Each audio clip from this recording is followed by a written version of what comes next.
Hey everyone, welcome back to Rocky Goes to Hollywood.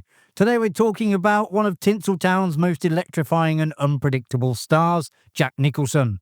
From his unforgettable grin to his larger-than-life characters, Nicholson became a force to be reckoned with in the film world. Known for his roles in classics like The Shining, One Flew Over the Cuckoo's Nest and Batman, his unique blend of charm, madness and genius made him an icon.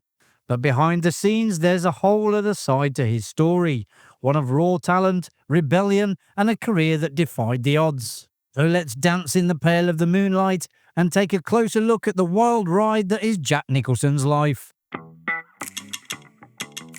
Nicholson was born on the 22nd of April 1937 and raised in New Jersey. His early life seemed to follow a typical middle-class, mid-century pattern, living with his parents John and Ethel May Nicholson and his two sisters Lorraine and June. It wasn't until 1974, however, when an inquisitive reporter from Time magazine uncovered the truth, that he learned that John and Ethel May were actually his grandparents, not his parents. June, whom he had always believed to be his sister, was in fact his mother. In the 1950s, Nicholson followed his sister, or rather his mother June, to California, eager to, as he put it, see movie stars. He worked in a toy store and later joined MGM's animation department. It was there that producer Joe Pasternak noticed him and recognized potential for Nicholson to make it as a leading man. Bill Hanna and Joseph Barbera, famed for their Hanna-Barbera cartoons, even recommended him to an acting troupe. This opened doors to a string of low-budget films, including projects for the legendary B-movie producer Roger Corman, who cast him as a sadomasochistic dental patient in Little Shop of Horrors. The film, which was famously shot in just a few days, saw Nicholson climbing over a studio fence to audition. Corman was too tight-fisted to pay for a guard to open the gate. While auditioning for B-movies, he was also writing some himself. In 1967, he penned a script called The Trip and enlisted Corman to direct. The film follows a man's journey under the influence of a psychedelic substance. Apparently, Nicholson indulged himself before writing the script, all in the name of authenticity. His most notable screenplay was Head, a psychedelic 1968 film featuring the Monkees, which, despite its ambitious concept, was a critical failure. It wasn't until the success of Easy Rider that he decided to fully shift his focus from writing and directing to acting. Easy Rider would prove to be the perfect breakthrough for Nicholson's career, but he almost missed out on the role. The counterculture film already had a full cast, but fortune smiled on him when two of the cast members, Dennis Hopper and Rip Torn, had a disagreement, resulting in Torn walking away from the film. Nicholson was offered the role instead, and it changed his life forever. Although he wasn't one of the two lead actors, his performance captivated both critics and audiences. Nominations began to pour in, including one from the Academy for Best Supporting Actor. While he didn't win the Oscar that year, it marked a pivotal turning point in his career. Nicholson was friends with LSD advocate Gabe Katz, who was once the art director of the San Francisco Oracle and part of the 1960s hippie movement. He once purchased land in New Mexico for Katz and his friends to use as a commune, but the experience didn't exactly go as planned.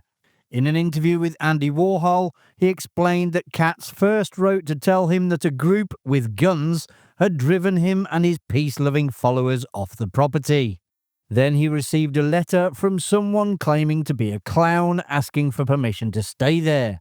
The armed gang had now disappeared, and after reading the letter, a girl rides up to his house in Beverly Hills on a horse, claiming to have ridden all the way down from New Mexico because they hadn't got a reply, and asked if it was all right if they stayed.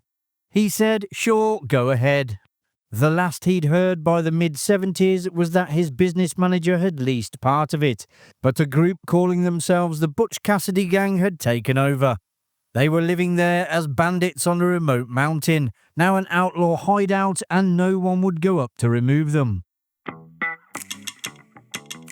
In the early 1970s, a popular book was about to be adapted into a film. That book was One Flew Over the Cuckoo's Nest, and the big question on everyone's mind was who would play the crucial lead role.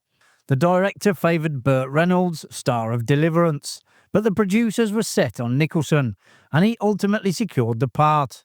However, the book's author, Ken Kesey, was far from pleased with the casting of Nicholson and never watched the film, apart from accidentally watching a bit on TV before realising and turning it off. In 1977, film director Roman Palansky was arrested and charged with multiple offences, including the sexual assault of a 13-year-old girl, Samantha Gailey.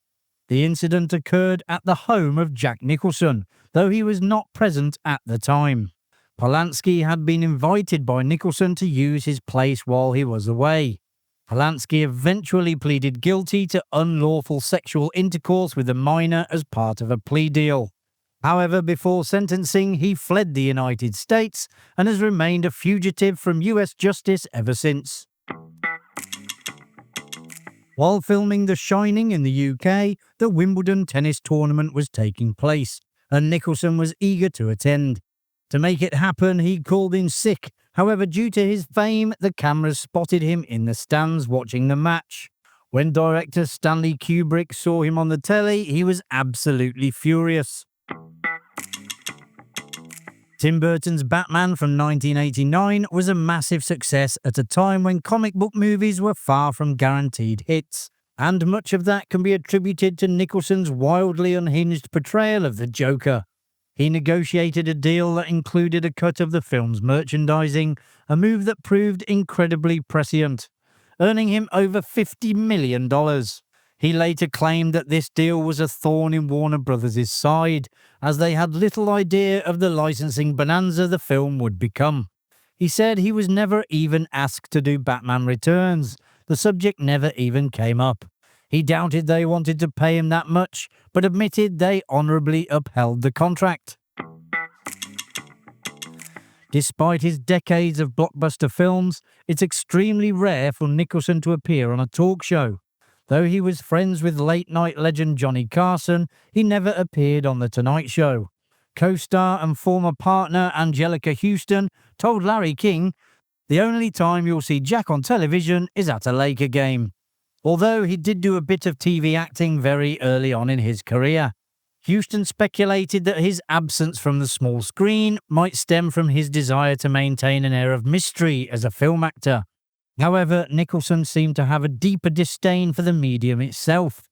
In a 1986 interview, he expressed his belief that television was slowly devouring the movie business. He said, "I don't like what the lightbox has done to America at night. It's turned everybody into an effing pinball machine moth."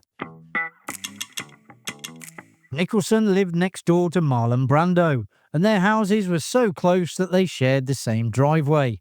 One day, Brando informed him that he had sold his house to Rocky star Sylvester Stallone.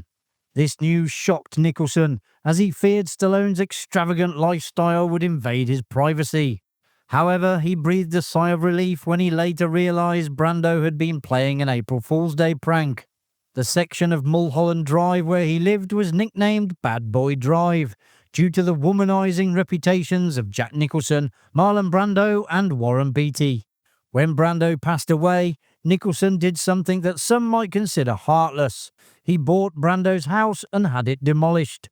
However, his purchase of Brando's house was in fact a generous gesture. He had intended to give it to Brando's grieving family. Strangely, the family declined as the house was in poor condition. With few options left, he razed the property and replaced it with a garden. He holds the record for the most Academy Award nominations received by a male actor, with a total of 12 to his name. Over the course of his legendary career, he has been nominated 8 times for Best Actor and 4 times for Best Supporting Actor. The actor with the most Oscar nominations overall is Meryl Streep, with an impressive 21 nominations. Each time Nicholson has won the Best Actor Oscar, his female co-star has also taken home a trophy. This was the case with Helen Hunt in As Good as It Gets, Shirley MacLaine in Terms of Endearment, and Louise Fletcher in One Flew Over the Cuckoo's Nest. This trend suggests that Jack is a particularly supportive co-worker on set. He has certainly had an intriguing love life over the years. In 1962, he married Sandra Knight, his co-star in the horror film The Terror. The couple had a child together before separating in 1966. This would be Nicholson's only marriage, though certainly not his only child. While filming 5 Easy Pieces, he began a relationship with co-star Susan Anspach. When Anspach became pregnant, the situation quickly spiraled out of control. She was convinced Nicholson was the father of her child, but she went ahead and married someone else anyway. Pregnant with what she claimed was Nicholson's child, she walked down the aisle with Mark Goddard, best known for his role as Don West in Lost in Space. Goddard adopted Nicholson's son Caleb as his own. For nearly 30 years, Nicholson denied any involvement with the child he had fathered with Anspach. But in 1998, feeling particularly paternal, he came clean and proudly declared himself to be Caleb Goddard's biological father. The two reportedly ended up having a warm relationship. In 1970, his Easy Rider co-star and close friend Dennis Hopper married Michelle Phillips, singer of the Mamas and the Papas. Their marriage lasted just over a week, and he wasted no time in stepping in to date Phillips himself. Despite what might have seemed like a violation of the bro code, easygoing Hopper appeared unbothered. Nicholson and Phillips lasted only a year, and then he was once again back on the prowl. In 1989, he was still in a relationship with Angelica Houston when a woman he was secretly seeing, waitress Rebecca Broussard, became pregnant. Following his complicated relationship with Houston, Nicholson pursued a romance with Broussard. The couple had 2 children together, Lorraine and Ray, both of whom took his surname and later became actors. By 1994, he and Broussard had ended their relationship, and for a few years, Nicholson was back on the dating scene. One evening, he bumped into Twin Peaks actor Lara Flynn Boyle, while she was with her boyfriend, David Spade. Nicholson wasted no time in asking Boyle out, and despite the presence of Spade, he successfully wooed her. The two were in a relationship for 5 years, after which Boyle declared she was done dating actors. His romantic history was as diverse as it was extensive. His list of lovers includes supermodel Kate Moss, Canadian folk singer Joni Mitchell, and heiress Christina Onassis. Pamela Anderson once reported seeing him engaged in intimate activities with 2 women at Hugh Hefner's mansion. But the real question, however, is just how many women were there in total? Who knows? In 1994, Nicholson found himself caught up in a bit of road rage. So furious, he attacked a man's Mercedes-Benz with a golf club, smashing the window and roof. Officers charged him, but he avoided serious trouble by offering a sincere apology and reportedly giving the driver a check for $500,000. In 1996, Catherine Sheehan filed a lawsuit against him, claiming he offered her $1,000 for a night in bed. Instead of paying her, she alleged that he assaulted her. Nicholson later settled with her for $40,000, but Sheehan returned seeking more. The case was eventually dismissed by a judge. These days, Nicholson turns down any offers to act and appears content living life on his own terms. This includes eating what he wants, living how he likes, and on some days, simply sitting under a tree with a book. While this lifestyle may seem idyllic to some, those close to him say he remains at home for a more tragic reason. Like many of his iconic characters, Nicholson is reportedly slowly losing his mind. And that's a wrap on this wild journey through the life of the legendary Jack Nicholson. If you've got any other unforgettable Nicholson moments or fun facts to share, leave them in the comments below. I'd love to hear your thoughts. Don't forget to give the video a thumbs up and a subscribe to the channel to keep up with more Hollywood legends. It really means a lot. Until next time, take care and bye for now.